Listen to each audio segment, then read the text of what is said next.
మీకే పులిహోర అంటే ఇష్టం? మనకైతే పులిహోర అయితే చాలు. అఫీషియల్‌గా సమ్మర్ స్టార్ట్ అయిపోయింది. మరి మ్యాంగో రెసిపీస్ లేకపోతే ఎలా? నా స్టైల్‌లో మామిడికాయ పులిహోర, సో కాల్డ్ మ్యాంగో రైస్ ఎలా చేయాలో చూసేద్దామా? ముందుగా పుల్లగా ఉన్న మామిడికాయను ఒకటి తీసుకొని ఇలా మంచిగా పీల్ ఆఫ్ చేసేసి తురిమి పక్కన పెట్టుకోండి. ఇప్పుడు ఒక ప్యాన్ పెట్టుకొని పోపుకి రెడీ చేసుకోవాలి. రైస్ కుక్ చేసుకోవడం మర్చిపోకండి. రైస్ లేకుండా పులిహోర ఎలా కలుపుతాం? తర్వాత ప్యాన్లో ఆయిల్ తీసుకొని అందులో పల్లీలు, పచ్చిమిర్చి, పోపు దినుసులు యాడ్ చేసుకొని పల్లీలు సగం ఫ్రై అయిన తర్వాత కొంచెం జీడిపప్పు యాడ్ చేసుకోండి. ముందే యాడ్ చేస్తే మాడిపోతాయి.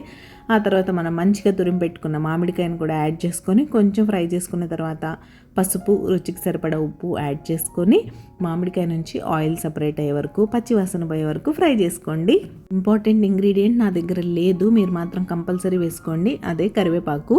ఆల్మోస్ట్ మనం రెసిపీ ఎండింగ్కి వచ్చేసాం. ఇప్పుడు మనం ముందే కుక్ చేసి పక్కన పెట్టుకున్న రైస్ని యాడ్ చేసి ఇలా మంచిగా మిక్స్ చేసుకుంటే యమ్మీ యమ్మీ పులిహోర రెడీ.